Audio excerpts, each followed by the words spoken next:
So let us discuss the MCQs now. So first question है which of these is a cyanotic heart disease. So हमने बहुत अच्छे से अभी review ले लिया कि क्या साइनोटिक होता है, क्या ए साइनोटिक होता है ना. तो बताओ.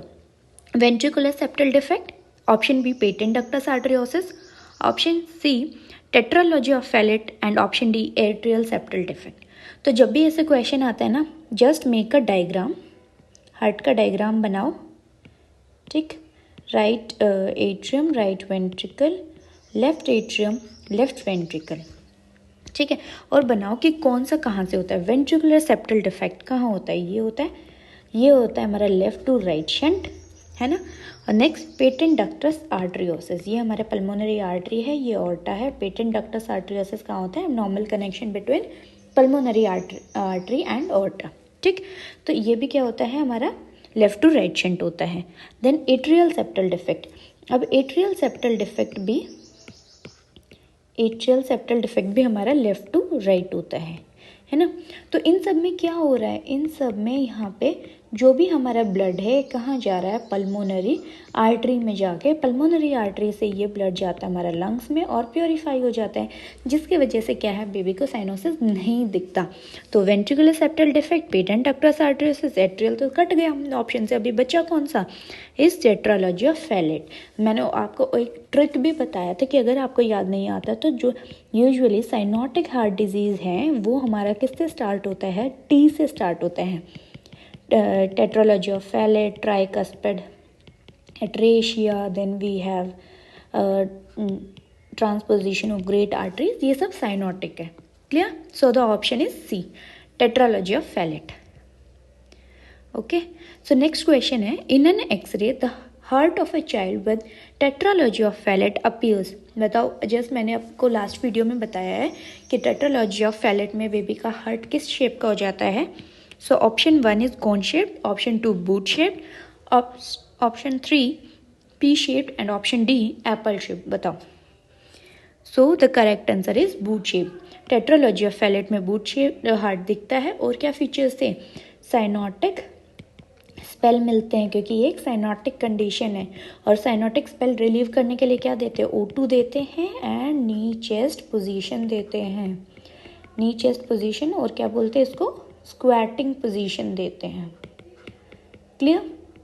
सो ऐसे रिलेशन में याद करना, अगर आप एक क्वेश्चन पढ़ रहे हो अगर उससे कुछ भी रिलेटेड याद आता है तो वो सब याद करके रखना है.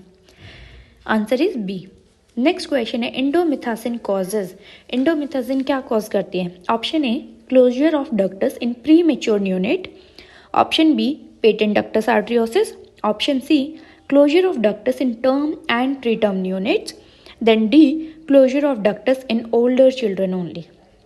सी, मैंने आपको बताया था कि अगर पेटेंट डक्टस आर्टरियोसिस है चाइल्ड में तो हमें उसको क्लोज करना है. तो हम क्या देते हैं पेशेंट को, या तो देते इब्यूप्रोफेन या फिर देते क्या, इंडोमिथासिन, है ना.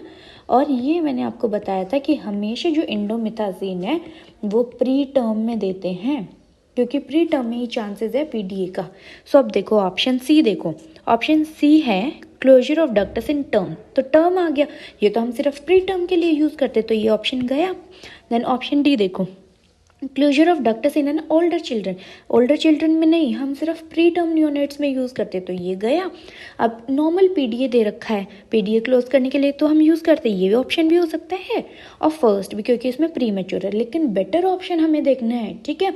मान लो अगर दो हमारे दे रखे प्रायोरिटी में तो बेटर देखना है. तो इसमें ऑलरेडी प्री टर्म दिया हुआ है ना, तो our option will be A. Answer क्या हो गया, ए, क्योंकि इंडोमिथासिन और जो इब्यूप्रोफेन है are not effective in full term children. Clear. Next है which type of ASD is commonest. ASD क्या होता है, एट्रियल सेप्टल डिफेक्ट. तो कौन सा टाइप का मोस्ट कॉमन होता है. सो ये तो आपको एक अलग से पढ़ना पड़ेगा. देयर आर वेरियस टाइप होते हैं ASD के और जिसमें मोस्ट कॉमन होता है वो है ऑस्मी सेकेंडम. ठीक, ये हमारा मोस्ट कॉमन है, ये आपको लर्न करके रखना पड़ेगा. देन नेक्स्ट क्वेश्चन है pulmonary blood flow decrease in. तो पल्मोनरी ब्लड फ्लो किस में डिक्रीज होता है, तो ये हमने पढ़ा था ना, ओलिगेमिक लंग फिल्ड्स किस में मिलता है. बताओ. फर्स्ट है ventricular septal defect, then atrial septal defect, tetralogy of Fallot और ट्रंकस आर्टरियोसिस? बताओ। अब देखो, अगर हमने हार्ट का वो बनाया और वेंट्रिकुलर सेप्टल डिफेक्ट होता है हमारा इधर, वेंट्रिकुलर सेप्टल डिफेक्ट से तो क्या होगा, ब्लड ऊपर से आएगा और इधर जाएगा, तो इसमें तो क्या है, ब्लड फ्लो इंक्रीज हो रहा है ना, लंग्स के पास ज़्यादा ब्लड जा रहा है, तो एक कट गया।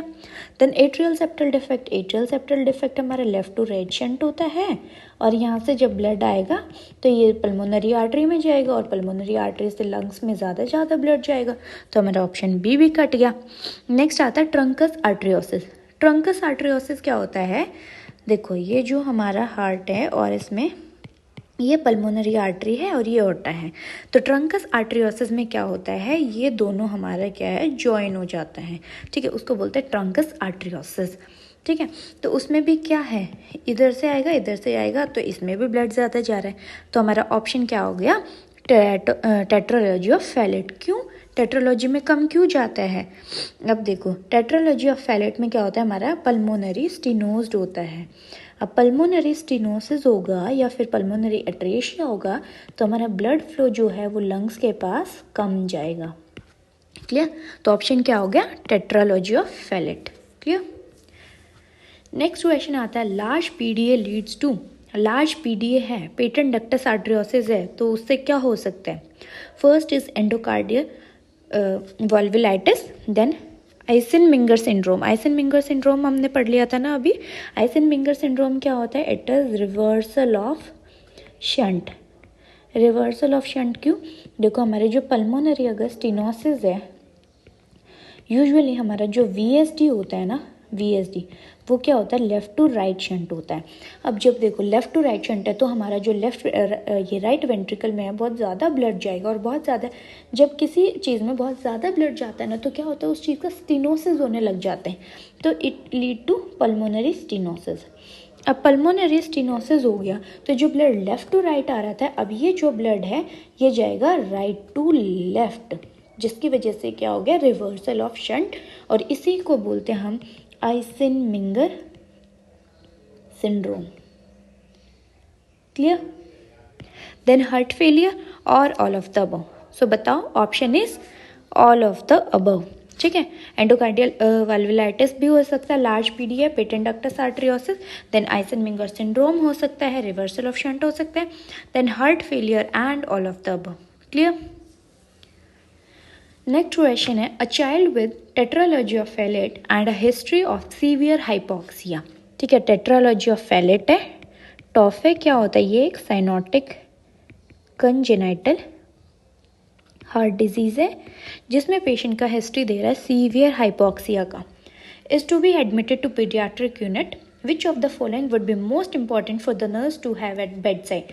बेड साइड क्या होना चाहिए, देखो आपने ऑलरेडी पता है कि ये पेशेंट क्या है, साइनोसिस में है, मतलब साइनोटिक कंजेनाइटल हार्ट डिजीज है, इसको हाइपोक्सिया हो रहा है, O2 की कमी है पेशेंट को ऑलरेडी, तो आप अपने पास क्या रखोगे, सबसे पहले morphine sulphate in a syringe ready to administer, option B oxygen tubing and gauze plugged in, option C blood pressure cuff and stethoscope, and option D suction tubing and equipment.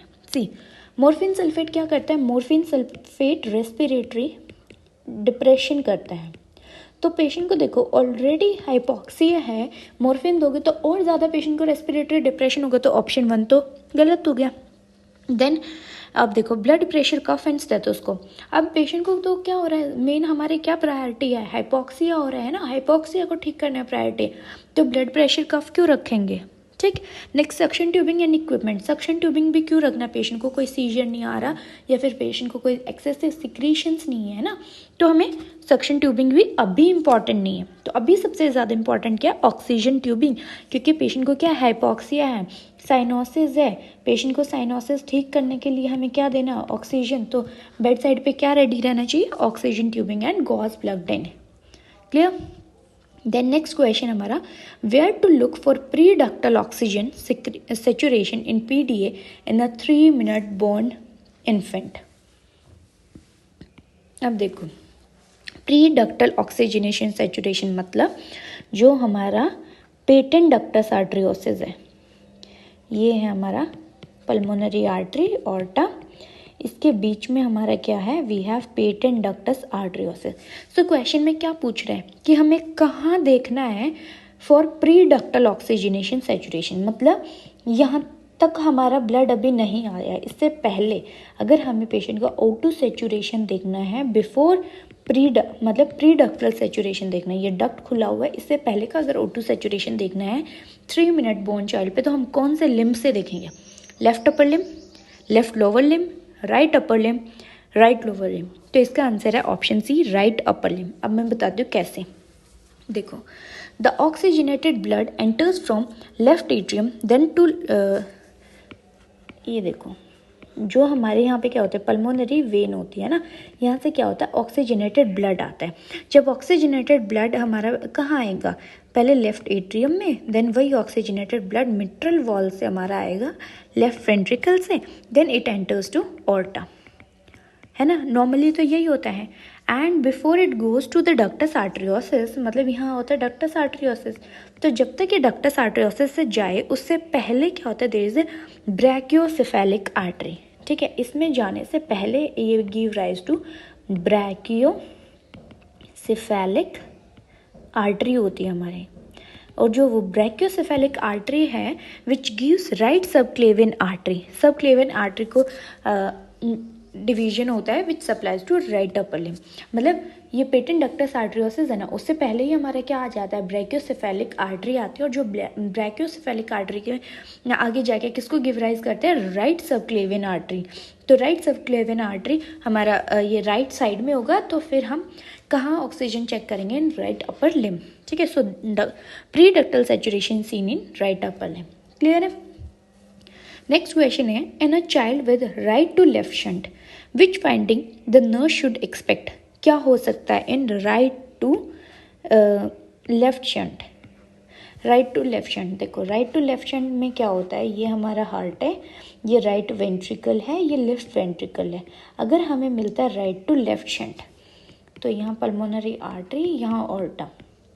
तो अगर हमारा है राइट टू लेफ्ट शंट है, तो हमारा ज़्यादा से ज़्यादा ब्लड हमारा कहाँ जाएगा, ऑर्टा से ज़्यादा ब्लड कहाँ जाएगा, बॉडी में। अब जितना ज़्यादा ब्लड जाएगा बॉडी में, तो क्या होगा, उतना ज़्यादा पेशेंट को पॉलीसाइथीमिया के चांस होंगे। अगर पॉलीसाइथीमिया मतलब ओवरऑल उसका ब्लड बढ़ गया, HB बढ़ गया, ठीक है, पॉलीसाइथीमिया हो गया, तो पेशेंट का चांसेस क्या है कि हेमाटोक्रिट ज़्यादा होगा, पेशेंट का ब्लड ज़्यादा विस्कस हो जाएगा। तो answer is elevated hematocrit, clear. Polycythemia is a common finding in children with right to left shunt, वो भी मैंने आपको बता दिया कि क्यों ज़्यादा पॉलीसाइथीमिया होता है, और जिसकी वजह से increase haematocrit level will be present. Next question, in ASD कहाँ होते हैं, तो आपको ना ये सारा समझना है, ठीक है, आपको कुछ भी रटने की ज़रूरत नहीं, मैंने आपको पहले ही डिसीज़ कंडीशन बता दी है, एक ओवरव्यू हमने ले लिया। तो आप जब भी क्वेश्चन सोल्व करते हैं ऑलवेज ड्रॉ दिस डायग्राम, और मैंने आपको बहुत सिंपल डायग्राम से ये चीज़ें समझाई हैं, ठीक है। तो दिस इज ASD क्या होता है हमारा, लेफ्ट टू राइट शंट होता है ना। तो ओवरबर्डन कहाँ होगा, इन विच चैम्बर, देखो नॉर्मली ब्लड आ रहा है यहाँ से लेफ्ट एट्रियम में, right atrium, right ventricle, left ventricle, ठीक है। नॉर्मली आया हमारा पल्मोनरी वेन से राइट एट्रियम में, और फिर कुछ ब्लड तो चला गया हमारा लेफ्ट वेंट्रिकल में, और कुछ ब्लड चला गया राइट एट्रियम में, फिर वहीं से ब्लड जा रहा है राइट वेंट्रिकल में। तो सबसे ज़्यादा ओवरबर्डन कहाँ हो रहा है ASD में, बताओ। Option is a, right atrium और राइट वेंट्रिकल में, क्योंकि जो ये ब्लड यहाँ से आया लेफ्ट एट्रियम में, वो हमारा ज़्यादा से ज़्यादा कहाँ जा रहा है, राइट एट्रियम में। तो राइट एट्रियम को ज़्यादा काम करना पड़ रहा है। अब राइट एट्रियम में हमारा ये सुपीरियर वेना कावा से भी ब्लड आ रहा है, और फिर अब जब राइट वेंट्रिकल के पास सुपीरियर वेना कावा से भी ब्लड आ रहा है, और फिर लेफ्ट एट्रियम से भी आ रहा है, तो इसको भी ज़्यादा वर्क करना पड़ रहा है। तो ओवरबर्डन कहाँ हो रहा है हमारा, right atrium plus right ventricle में, क्लियर। नेक्स्ट है, the drug of choice for rheumatic fever prophylaxis in penicillin allergic patients. See, सबसे पहले तो ये क्वेश्चन सोल्व करने से आपको पहले पता करना है कि drug of choice for rheumatic fever क्या है। जो ड्रग ऑफ चॉइस है for rheumatic fever is benzathine penicillin. ठीक है, अब क्वेश्चन में पूछ रहा है कि अगर किसी पेशेंट को पेनिसिलिन से एलर्जी है तो आप नेक्स्ट क्या दोगे। सो इसका आंसर है एरिथ्रोमाइसिन। ठीक है, अगर किसी नॉर्मली तो क्या होता है, ड्रग ऑफ चॉइस क्या है रूमेटिक फीवर के लिए, वो है बेंजाथाइन पेनिसिलिन, और अगर किसी को पेनिसिलिन से एलर्जी है तो आप दोगे एरिथ्रोमाइसिन। क्लियर। नेक्स्ट है all are the minor Jones criteria except. जैसे मैंने आपको बताया था कि रूमेटिक फीवर के लिए हमारे पास क्या है, या फिर रूमेटिक हार्ट डिजीज़ के लिए हमारे पास एक है जोन्स क्राइटेरिया, जिसे हम डायग्नोज करते हैं ना, और इसमें हमारे कुछ मेजर सिम्टम्स हैं और कुछ माइनर सिम्टम्स हैं। तो अब क्वेश्चन में पूछा है कि जो ऑप्शन में दिया हुआ है वो सारे माइनर क्राइटेरिया एक्सेप्ट मीन्स यहाँ पे हमें क्या बताना है, मेजर क्राइटेरिया।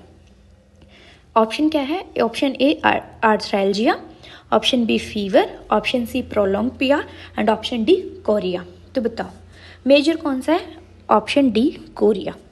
सी जोन्स क्राइटेरिया हम रूमेटिक फीवर डायग्नोस करने के लिए करते हैं, जिसमें मेजर होते हैं और माइनर।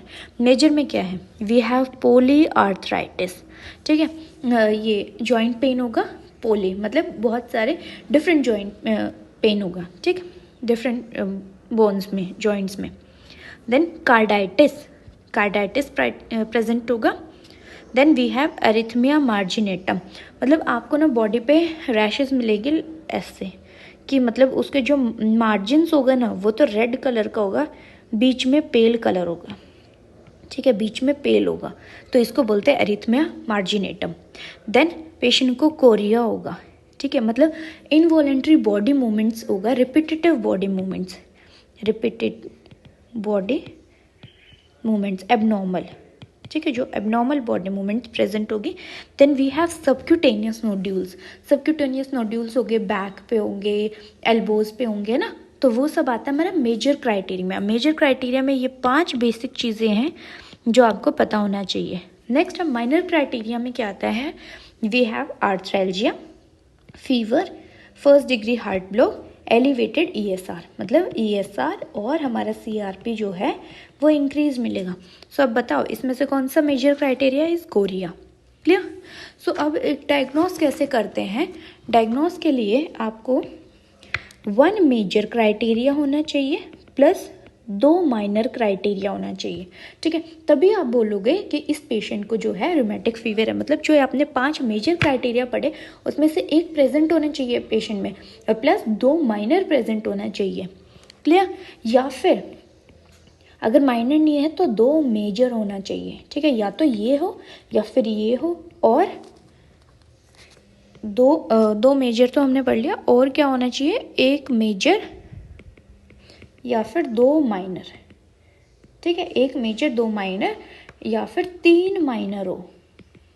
ठीक है, 2 मेजर हो या फिर 3 माइनर हो या एक मेजर 2 माइनर हो। क्लियर, तभी हम बोलेंगे कि पेशेंट को क्या है, रूमेटिक फीवर है। नेक्स्ट क्वेश्चन आता है, a classic characteristic of coarctation of aorta. अब कोआर्टेशन ये नहीं पढ़ा था हमने, कोआर्टेशन ऑफ ऑर्टा क्या है कि जो ऑर्टा है उसका नैरोइंग। ठीक है, तो हमारे पास ऐसे ऑर्टा है, असेंडिंग आर्च ऑफ ऑर्टा और डिसेंडिंग ऑर्टा। ठीक है, अब कहीं से मान लो यहाँ से क्या हो गया, नैरोइंग हो गया, तो उसको बोलते हैं कोआर्टेशन ऑफ ऑर्टा। ठीक, तो इसमें पूछा कि क्लासिक कैरेक्टरिस्टिक क्या है। फर्स्ट है cyanotic episodes, second club finger, then absence और डिमिनिश्ड फेमोरल पल्स और स्क्वैटिंग पोस्चर ऑफ चिल्ड्रन। अब स्क्वैटिंग पोजीशन तो किस में मिलता है, टॉफ में, तो एक गया। ठीक, देन क्लब्ड फिंगर्स और साइनोटिक एपिसोड्स। बताओ अब इसमें क्या होता है, वी हैव एब्सेंस और डिमिनिश्ड फेमोरल पल्स, कि इसमें फेमोरल पल्स तो बिल्कुल एब्सेंट होंगे और जो हमारे वैसे बाकी पल्स होते हैं वो बाउंडिंग पल्स मिलेंगे, अपर लिम्ब में बाउंडिंग पल्स मिलेंगी एंड डिमिनिश्ड फेमोरल पल्स। ये हमारा कैरेक्टरिस्टिक फीचर है किसका, कोआर्टेशन ऑफ ऑर्टा का। Clear. So next question, all of the following statements are true regarding tetralogy of Fallot except बताना। बताओ, 4 टेट्रालॉजी ऑफ फेरेट में क्या चीज़ें पढ़ी थी हमने? सबसे पहले हमने पढ़ा था इस साइड का, है ना, ये पढ़ा था राइट वेंट्रिकुलर हाइपरट्रोफी। फिर हमने पढ़ा था ये, ठीक है, ये क्या है, पल्मोनरी स्टेनोसिस पढ़ा था। देन नेक्स्ट हमने पढ़ा था कि VSD, large VSD। Then fourth हमने पढ़ा था ये ओवर राइडिंग ऑफ ऑल्टा। तो बताओ कौन सा हमारा जो है टॉफ में नहीं प्रेजेंट होता? राइट वेंट्रिकुलर हाइपर प्रेजेंट होता है, ASD नहीं होता, ओवर राइडिंग होता है और पल्मोनिक स्टेनोसिस होता है। क्लियर? ASD की जगह क्या होता है? We have VSD। Okay, so this much is the topic. हमने आज कार्डियोवास्कुलर सिस्टम के सारे MCQ हमने सॉल्व किए हैं। एंड अगर आपको कोई भी डाउट है, आपको कोई MCQ ऐसा है जो आप नहीं सॉल्व कर पा रहे या इसमें कुछ मिसिंग है जो आपको पढ़ना है, so please let us know in the comment section. And if you like the video, please like, comment, share and subscribe the channel. Thank you so much.